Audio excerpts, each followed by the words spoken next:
Hello, investors. This is Ted Zhang, Portfolio Manager at Revere Asset Management. Today is Wednesday, February 19th, 5:19 p.m., coming to you from Fort Lauderdale with tonight's Revere Roundup Daily Market Insight video.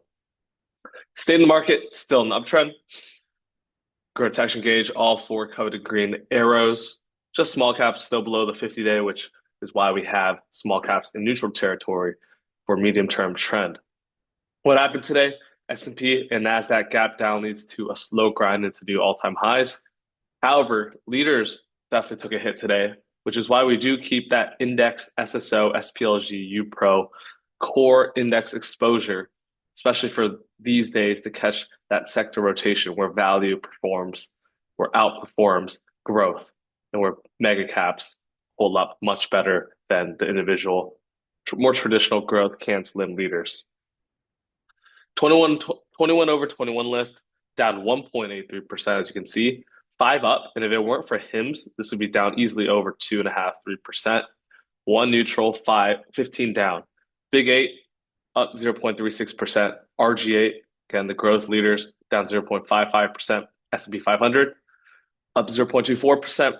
Equal weighted, up 0.20%. Qs, flat, about up 0.03%.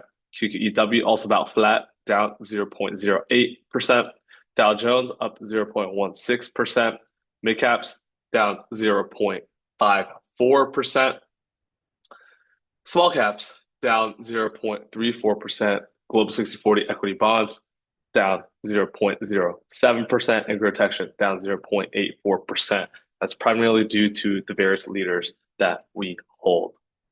So that being said, let's jump right into the S&P 500. As you can see, I've already talked about yesterday in the video the VCP, so I won't go over that. But we'll go on a 5-minute chart today. We gapped down about 20 basis points, and pretty much it was just a slow grind into new all-time highs. Thing is, you would think if S&P and the Nasdaq are making all-time highs, shouldn't all these stocks be acting well? Sometimes you can have that bifurcation, which is why we do emphasize that's the core index exposure to smooth out the equity curve. And it is serving its purpose today. RSB continues to build out this cup with handle, getting really tight here. MAs are aligned. The Qs, same thing. Gap down, pretty much just a choppy trend into new all-time highs. Great action here in the Qs and S&P 500. Equal weighted as well, pretty much at a new or at all-time highs. Dow Jones, really getting tight here. I mean, this is just a perfect cup with handle. Now we just look for the breakout. Mid caps, a little bit down, back below 821 and 50, but it's really just standing with power 3 setup. When you have the convergence of the 821 and 50 and they're super tight, that often leads to expansion sooner or later, whether to the upside or to the downside. Russell, declining 50 continues to act as resistance, as you can see. Until we get that flattened, the Russell will struggle a bit. And right now we're just trading right at the 821 and 50-day moving averages. VIX continues to stay suppressed, which is what we like to see. When we get to the tail of the tape, I'll show you that the ATR has dropped below 1% for the S&P 500. Dollar rallies today, but still below the 821 and 50-day. So nothing wrong with the dollar there. Gold continues to make a new all-time high with the weak dollar. Gold miners continues to build out this handle over this level right here, about 42.6. Probably we head into new 52-week highs. Bitcoin, undercut reclaim that 53.84 level, but we still have the 821 and 50-day moving averages above, and they're all declining. So Bitcoin continues to struggle. Perhaps get one of these igniting bars and take out all of them and fill out this right side of the base. That's kind of what I'm looking for here. But Bitcoin definitely needs time sideways. Now taking a look at bonds. The 10-year was down slightly, 2 basis points, 2-year down 3 basis points.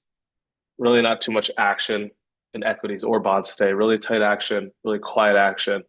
So we'll continue on with that. That's it with the inter-asset correlation. Now I'll jump to the tail of the tape. Fear and greed stayed the same, neutral. People are quite undecided right now. We're still operating under the bull case. above the 21 exponential moving average. Today we had FOMC minutes, but the markets pretty much didn't react whatsoever. And the Fed is just echoing the same sentiment and same statements, meeting after meeting. That inflation is slow.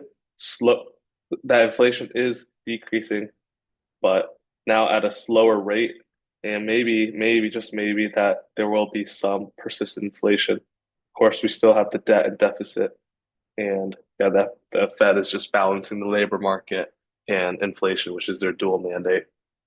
Today's keys: S&P continues above 6,100 to new all-time highs. Q's the new all-time highs, and Russell still below the 50-day and pretty much right at the 21 EMA. Day count up 1 to up 2, 7 days above the 8 EMA, 11 days above the 21 EMA. And here S&P ATR is down to 0.97%. Some strong sectors: bond prices, dollar, healthcare, energy, staples, Bitcoin, semis, and oil and gas. Some weak sectors: builders, tech, uranium, China, and copper. Today we added Hood, Trim, Palantir, and CFLT that left us with 1.50 beta, 4.93% open heat. Bottom line is that S&P and the Nasdaq gap down leads to a slow grind into new all-time highs. Sorry about this. I should have filled this in with 6144.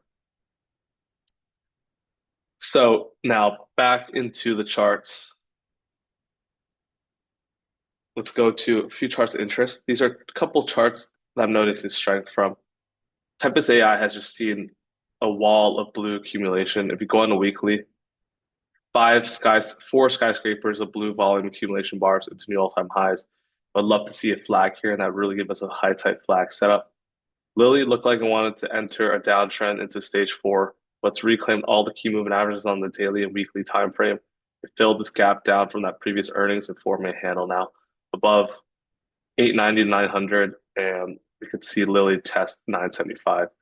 I mean, people are on Ozempic, people are on Wegovy, and this continues to be a massive trender over the years and decades, for the last decade. So onto the 21 over 21 list.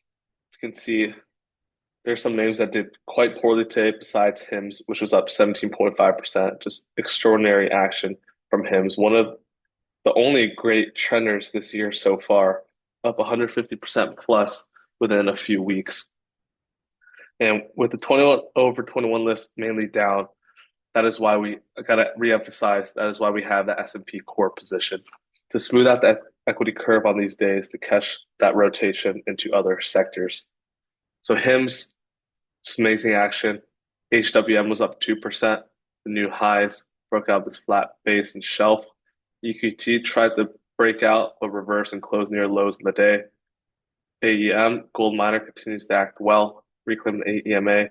Dash continues low higher, trending above the 8 EMA as well. On the downside, Axon got destroyed. Tried to break out of the cup with handle yesterday. I believe on the downgrade, it fell 16%. Just this is not the type of action you see in healthy markets. We don't like to see this at all. Huge distribution volume. Palantir is also quite ominous.